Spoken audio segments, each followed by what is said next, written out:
Vamos seguir a vida. Atenção agora. Eu tenho novidade no caso do maníaco da seringa. A polícia está investigando o responsável pela empresa que contratou os falsos médicos que atendiam aqui em São Paulo. É um caso que chocou o Brasil inteiro. E esses rapazes que você vai conhecer agora, esses bandidos, são suspeitos de provocar a morte de pelo menos 9 pacientes. A repórter Letícia Miyamoto, ela vai trazer informação agora. A Letícia tem mais detalhe? E aí, Letícia, o que mais a polícia já descobriu sobre eles, hein? Passaia, mais uma pessoa sendo investigada nessa história. Dessa vez é o dono de uma empresa terceirizada que, segundo a investigação, segundo a Polícia Civil, foi essa empresa que indicou os 2 médicos que já tinham sido alvos da operação. A gente acompanha essa história desde o começo, lembrando que o Marcos Felipe já foi preso durante a primeira fase da operação da polícia. Ele foi encontrado em casa em Mogi. Ele não quis falar nada ali aos policiais, inclusive na delegacia. A defesa apresentou alguns elementos completamente contraditórios da história. E tem uma outra pessoa, o falso médico, o Mike Silva, que ainda é considerado foragido pela investigação. A última informação que a gente teve da Secretaria de Segurança Pública é que ele tinha saído do Brasil, estava no Chile, então as autoridades já internacionais estavam sabendo de toda a situação desses falsos médicos. Segundo a Polícia Civil, eles atenderam durante um período de 2 anos cerca de 2.000 pacientes, pelo menos 9 pessoas, 9 mortes são investigadas pela Polícia Civil, e eles atendiam principalmente num hospital na zona leste de São Paulo, mas também outras unidades de saúde. Teve inclusive uma denúncia, a polícia teve acesso a um vídeo, os investigadores foram até o local e flagraram um dos investigados, que já foi preso, o Marcos Felipe, fazendo uma aplicação ali, atendendo uma paciente no meio da rua. Eles acreditam que ele cobrava valores à parte para que isso acontecesse. Agora, essa outra pessoa, que também virou alvo da investigação, o dono da empresa terceirizada, ele já teve o nome também divulgado, é o Fábio. Ele, segundo a polícia, ele sabia da situação dos 2 médicos e também podia receber uma parte do valor quando eles recebiam na conta PJ, daqueles hospitais e também das clínicas de saúde. Só que a defesa desse homem... e detalhe, viu, Passaia? Vale a pena a gente dizer aqui, esse terceiro investigado não é um falso médico. Segundo informações da polícia, ele é um médico verdadeiro que pode ou não estar por dentro aí do esquema. Agora, a defesa dele disse que, na verdade, ele recebeu todos os documentos dos 2 falsos médicos que já estavam na mira da polícia, e ele então acreditava que os 2 homens eram médicos verdadeiros. E a defesa disse que ele também foi enganado, mas tudo isso está sendo apurado e agora o passaporte dele foi também já retido ali pela equipe de investigação. A gente está acompanhando esse caso. Passaia. Bom, Letícia, obrigado por enquanto. Choca porque as pessoas morrem por conta disso. O cara quer ganhar dinheiro, ele não se preocupa com a vida dos outros. Eu mesmo fui a campo conversar com o delegado que investigou esse caso para descobrir mais.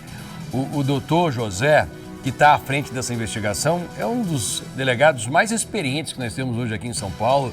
Já colocou atrás das grades muitos bandidos perigosos e ele me explicou, tintim por tintim, como é que eles conseguiram enganar essas pessoas e esses hospitais por tanto tempo. Essa reportagem vale a pena, porque eu consegui conversar, inclusive, com o filho de um homem que perdeu a vida nas mãos desse falso médico que você acabou de ver aplicando uma injeção no meio da rua. Esse rapaz aqui, ó, o falso Dr. Nicolas. Vamos ver?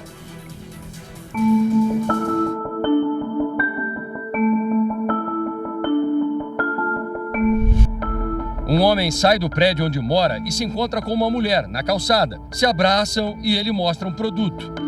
Os 2 vão até o carro dela. Nesse momento acontece o impensável. Em plena luz do dia, no meio da rua, ele aplica uma injeção na mulher. O flagrante foi gravado pela polícia. Aparentemente, a seringa continha um remédio de emagrecimento. Dias depois, os investigadores voltaram ao mesmo endereço para realizar a prisão. Polícia! Vem. Senta aí. Já sabe, né? Você já sabe, né? O homem se chama Marcos Felipe, mas passou anos enganando pacientes, se apresentando como doutor, o doutor Nicolas. No decurso dos trabalhos de polícia, nós verificamos que não era só um falso médico, eram 2 falsos médicos. Eles simplesmente ficam prescrevendo medicamentos obtidos através de softwares de inteligência artificial, pesquisa de internet, sem o mínimo zelo pelo paciente, para mim, é revoltante. O caso fica ainda mais preocupante. A investigação descobriu que Marcos Felipe e outro suspeito trabalharam por muito tempo no hospital. Denúncias anônimas trouxeram a polícia até este hospital da Zona Leste de São Paulo. 2 rapazes que nunca estudaram um dia sequer de medicina trabalharam aqui como médicos durante 2 anos. A estimativa é que nesse período eles atenderam pelo menos 2.000 pessoas. E isto trouxe consequências. Pelo menos 9 pessoas perderam a vida por causa de falhas e erros cometidos pelos falsos médicos. Os funcionários nos passaram, aqueles que trabalharam com eles, é que eles eram extremamente irresponsáveis, pareciam moleques brincando em um hospital, não tinham um mínimo de preparo, experiência, capacitação. O Marcos, que está preso, ele atendia como médico, falso médico, na pediatria do hospital. O Guilherme conheceu o Dr. Nicolas em setembro de 2024, quando ele foi internado e ficou 5 dias no hospital, por causa de uma doença que você acredita que você nem tinha. Exatamente. Como é que foi?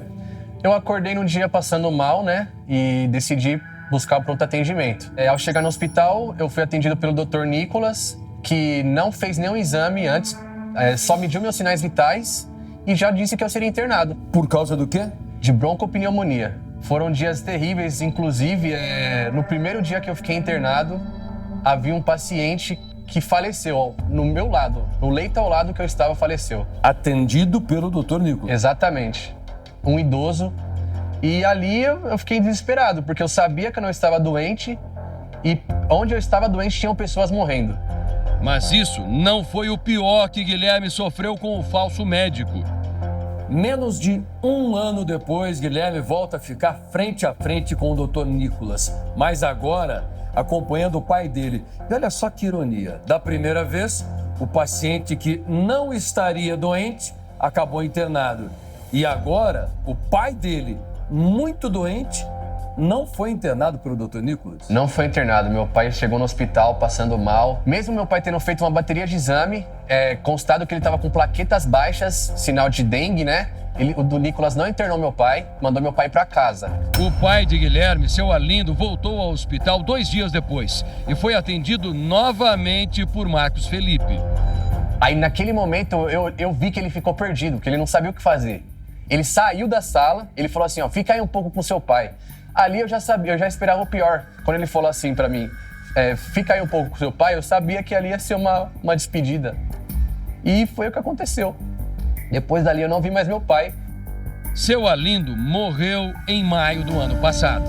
Se ele tivesse um atendimento de qualidade, um acompanhamento, meu pai estaria aqui agora. A gente não estaria tendo essa entrevista aqui agora. Se fosse um médico de verdade. Se fosse um médico de verdade, exatamente. Nossa equipe tentou conversar com funcionários e até com parentes de pessoas internadas atualmente no hospital. Ninguém quis gravar a entrevista. Encontramos a sede da empresa que contratou os falsos médicos, mas não havia ninguém para nos atender. O homem que está aqui à minha frente não quer se identificar. Ele trabalhou com Marcos Felipe quando ele ainda se apresentava como Dr. Nicolas, atendendo pessoas doentes. Nessa época, Marcos trabalhava numa ambulância. Conte uma situação assim mais difícil que vocês viveram juntos. O dia que passamos dentro de um hospital na gravidade de um paciente entubado, aonde o enfermeiro teve que tomar a atitude de fazer os procedimentos e o médico ficar de braços cruzados. Foi o enfermeiro que entubou o paciente. Isso. E o Dr. Nicolas fazia o quê? Só ficou de olho, só olhando de braços. Ficou olhando. E ele dava alguma instrução ou não? Não. Ele ficava de braços cruzados, inventava alguma desculpa, atendia o telefone. Saía muitas vezes falando no telefone. E assim era a vida do... Sempre tinha uma desculpa. Sempre tinha uma desculpa. O outro suspeito segue foragido. Eles vão responder por homicídio com dolo eventual, exercício ilegal da medicina e falsidade ideológica. A gente acha que está sendo tratado com dignidade como ser humano, a gente paga o convênio e no final a gente sabe que a gente está tratando como nada, como lixo. Inacreditável perceber que tem gente que tem coragem de fazer isso, Jorge. É verdade, Passaia, é muito revoltante, né? E, aliás, é um crime que eu penso que poderia ter uma pena muito mais severa, né? Porque o dano que causa às pessoas é enorme, né, Passaia? E você, quando for levar o teu familiar para o hospital, quando você precisar de atendimento, não é de passar na cabeça da gente? Será que esse médico que está me atendendo realmente é o médico ou não?